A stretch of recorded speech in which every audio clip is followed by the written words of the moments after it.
What's going on, y'all? It's your boy Beeve. I have Javon here with me, and this is Full Clip Clippers Unleashed. And tonight we have a special one: Los Angeles Clippers versus the Dallas Mavs. Now, Javon, what is some key things that the Clippers have to do tonight to secure this victory? I think that the Clippers just need to win tonight. We know that the standings are close in the Western Conference. They need to win every single game, play defense, just have that aggression and confidence they've been playing with every game here at Intuit, and just bring another win to make it closer in the standings. Definitely. And speaking of standings, I kind of had a hope out there. I sent a prayer for the Los Angeles Lakers last night, and they didn't take care of business. I know. They actually lost that game. So what the Clippers have to do overall, like you said, is secure wins night in and night out and take care of business for themselves. You can't really rely on anyone else in the playoff race, but you got to win the games that's presented in front of you. Now, what's interesting about tonight is that the Clippers have a back-to-back, but tonight is no AD. They got PJ Washington, no Lively. So what's a player you're keeping your eye on that's going to dominate tonight? I think Zubac's going to do really great just against the whole Mavericks team. He needs to play good like he's always been, being dominant and just making sure that he gives the Clippers some hopes during the game and just play the game like he always does, with confidence and aggression. And yeah, that's my take for tonight. Definitely. So we got our player of the game, and we keep an eye on tonight. But before we get out of here, we're going to take a moment and step into the presser with Ty Lue.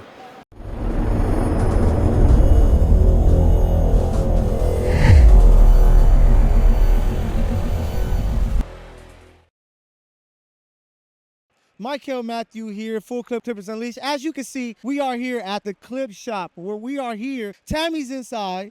She's in there looking for some of that new hot gear, the Clipper City Edition 23-24 season. It's really dope. I can't wait for you guys to check it out. Let's go inside with Tammy and see what she has. All right, Clippers fans, the 2024-25 City Edition gear has dropped for the LA Clippers. They have all kind of cool sweatsuits. I really, really like this one. It looks cozy. I love the puffy print. They've got hoodies. They've got jackets. They have jerseys. They have tote bags, hats. They have everything that you need for the 2024-2025 City Edition. Grab it before it's gone. I'm thinking about getting something myself. What do you think I would look like in this? Who knows?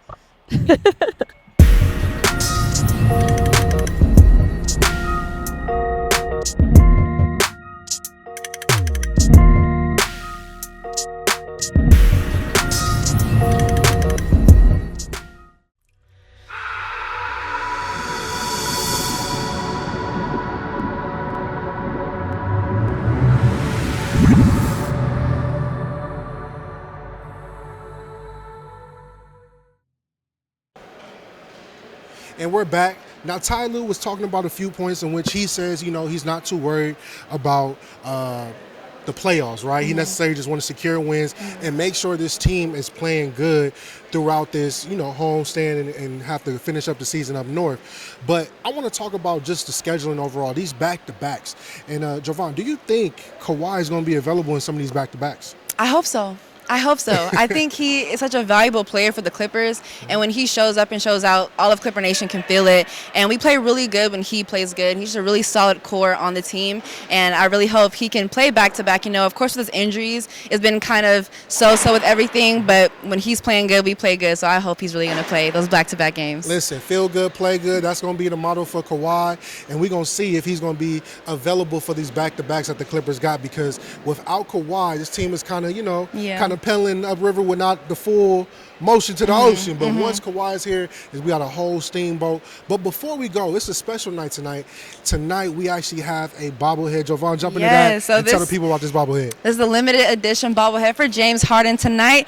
This shows when he hit 4 consecutive three-pointers in the fourth quarter versus the Indiana Pacers on December 18th. So, of course, it shows off his snow angel on the court. A really cool bobblehead for James Harden, and all the Clipper fans get to have one. So, limited edition, all you guys that have one tonight, very lucky, very special. Make sure y'all get here early, because if you don't, you're not going to get. I got mine early, so don't even worry about that. Javon got hers, so we got ours. So make sure you get here early, get your seats, get your popcorn, and be in tune for the first of a 2-part kind of matinee going on, right? It's not early, it's late at night, but it's kind of a matinee for the Clippers to hurry up and get this game over with so they can rest and keep going forward. So again, it's your boy Beeve.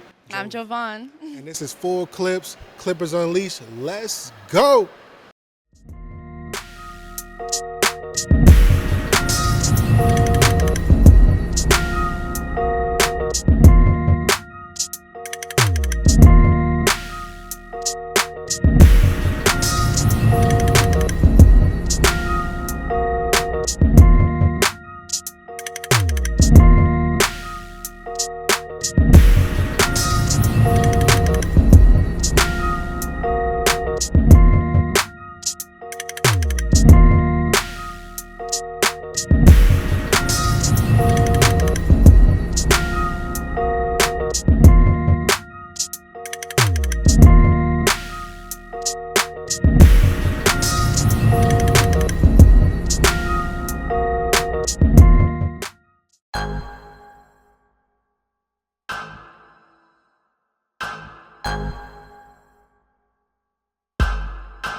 Everybody ready? Come on, let's go. The Refund Show! Let's go! The Refund Show! Let's go!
Ty, with it being a low-minute game tonight for Kawhi, is there any chance that he could play tomorrow? He'll be evaluated tomorrow. And then how big was it to have a game like tonight where you guys can't keep the minutes low in the front and the back? Yeah, no, it was huge. To come out and take care of business. We know they were shorthanded, so they still been playing hard and still been playing, good basketball. So, with a back-to-back coming up, that was huge. Try to take care of business as early as possible. And I give our guys credit; they was able to do that.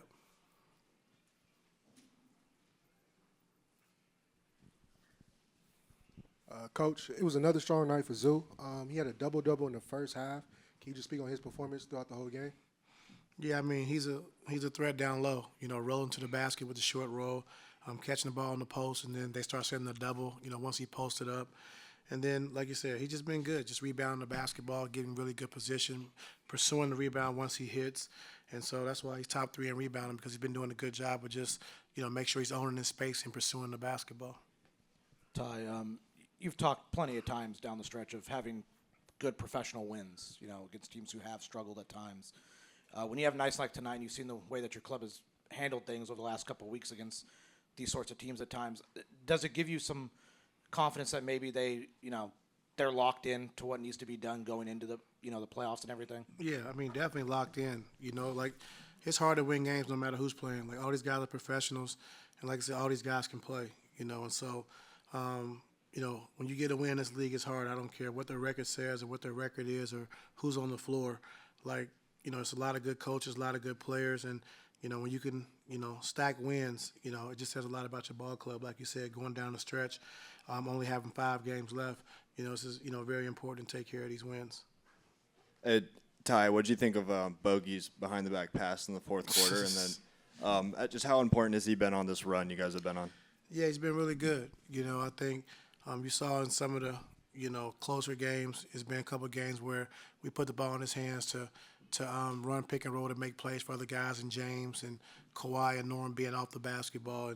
And like I say, he's a big-time player. Can run pick and roll, catch and shoot, and has a lot of toughness behind him. And so just continue to keep bringing him along, understanding how we got to use him, and then just go from there. Hey, Coach. Second consecutive games where you held teams under 5 made three-pointers. Is this something that you guys are doing on the defensive end, or just the team struggling? Just mixing up coverages. I think the last few games we've been putting Zoo in a deep drop, which allows everybody to stay home and play the pick and roll 2-on-2, and we're not pulling in and getting in rotation. So that's been pretty good for us. But every game is it calls for different coverages, and so that's what's been going on lately. Just putting Zoo in a deep drop, staying at home, playing a pick and roll 2-on-2, not getting pulled in, so you're in rotations. Looks like Kobe Brown is getting some fourth quarter reps just as a primary ball handler, a point guard, if you will. Like, what is that? What are you asking him to do in that role? Yeah, no, I mean, he can handle the basketball. He's like a point forward, and similar to what he did when he was in college. You know, he handled the ball a lot, and so I trust him. I don't, you know, there's no 4 or 5 can get up the floor and pressure him, and him not be able to relieve the pressure. So just putting the ball in his hands, we can run our, you know, ways and quicks, and you know, even running pick and roll with him. You know, so I trust him with the basketball in his hands to make plays. Ty, you guys are, after tonight, 27-11 at home, one of the best in the Western Conference in a home record. Is there something you're seeing when you guys come back from a road trip other than being able to sleep in your own bed where you guys just execute so much better over here? Yeah, I mean, our fans have been great. You know, just being at home in a new arena. Once we started out 0-what? Yeah, once we got used to the new arena and the surroundings and the building and everything. Like I said, I thought we've been playing pretty good at home, and like I said, our fans have been incredible. You know, and the wall's been, you know, extremely loud, and you know, a lot of people coming out and support, and so we just got to keep it going.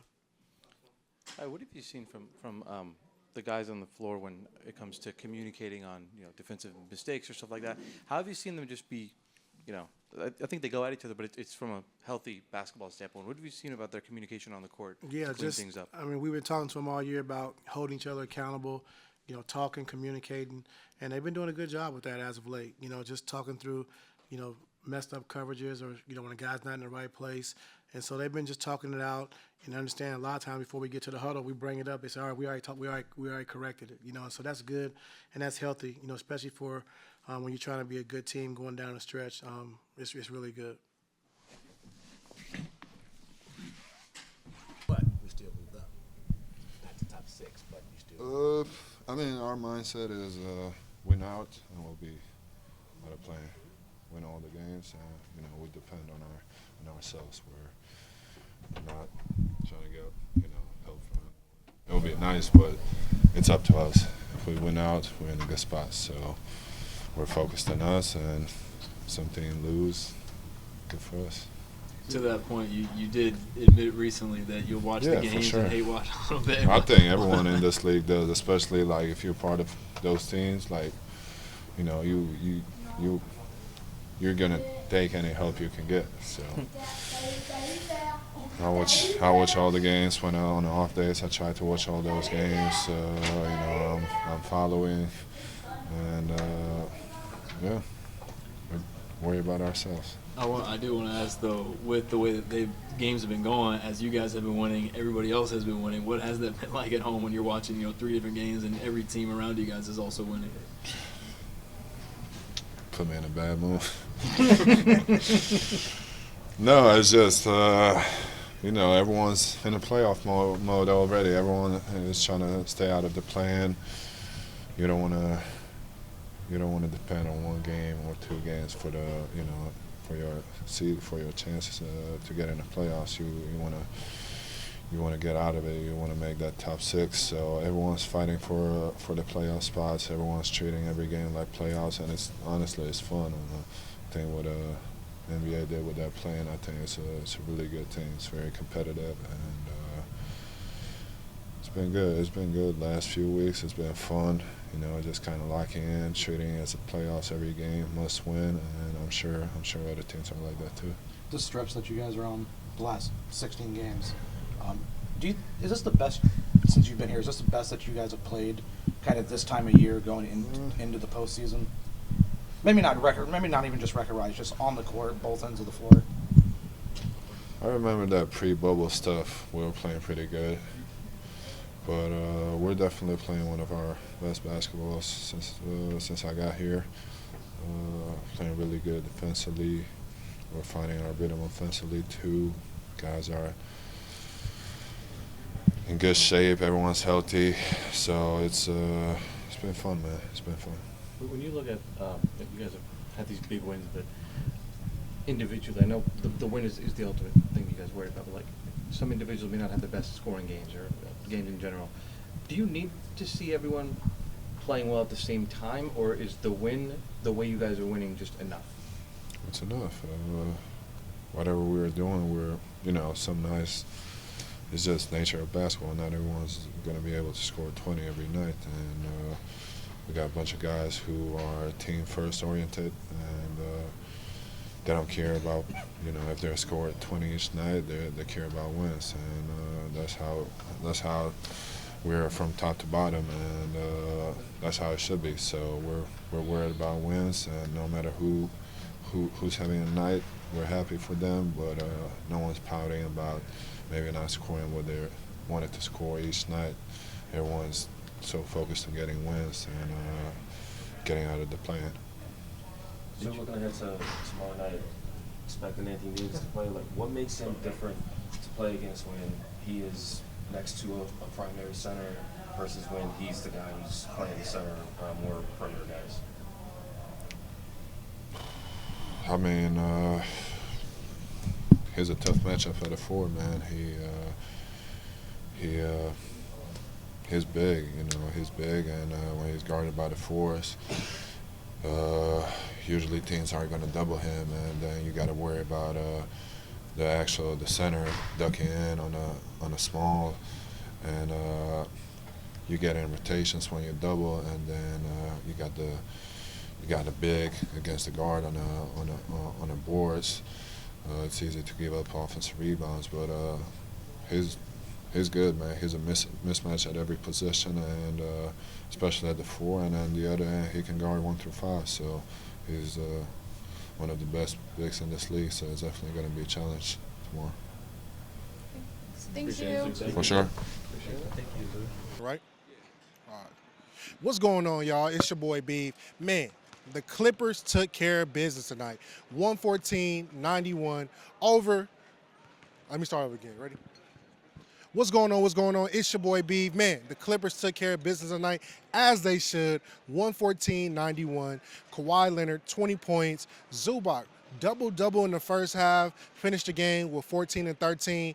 And the Clippers took care of a shorthanded Dallas Mavs team. No AD, no really nobody, right? But it's very important to know that the Clippers have a back-to-back. So tomorrow, we will be back into it versus the Dallas Mavs, but we're going to go ahead and see. Kawhi didn't play too many minutes tonight, so he should be good for a back-to-back, which will be his first of the season. So Clipper fans, I know that's going to be a beautiful thing to see. And I would say this, too. We can definitely anticipate Kawhi playing on the final back-to-back because it is very important for the Clippers to lock in a top 6 seed. Nobody wants to play in the play-in. As you can see, there is a logjam between the Golden State Warriors, Memphis Grizzlies, Minnesota Timberwolves, and Los Angeles Clippers. It's a logjam, so the Clippers got to win it out. We can't really rely on no other teams but ourselves to get it done. But some things that stuck out to me tonight was necessarily how the Clippers was just all hands on deck, making it hard for the reserves of the Mavs to get shots up, do anything they like to do. So we're going to go ahead and see how this will take place. But before we do, we're going to step into the presser with Ty Lue. All right, we're back. I went ahead and asked Ty Lue about Zubac's performance in regards to the first half having that double-double, and he said Zoo had just been a beast all season long, but Zoo was definitely inserting himself, being aggressive on the board, getting rebounds, being an anchor on the defense, and just doing what Zoo has been doing all season. So it's good to see Zoo taking care of business. And Ty is pretty much locked in. He's not really too much worried about the playoffs, but what he wants to do is just take it game by game, making sure this team is locked in, make sure this team is securing the wins that they should be securing. But before we go, we got to go ahead and get our player of the game. So Jovan will be jumping in to go ahead and give our player of the game. And we had our player of the game. So as you can see, the Clippers are taking care of business one step at a time. So you know, full clip, Clippers Unleashed. We'll be back here tomorrow. Dallas Mavs, Los Angeles Clippers are back-to-back. We're going to stay tuned to see if Kawhi will be suiting up for his first back-to-back game in Intuit Dome. Catch y'all next time.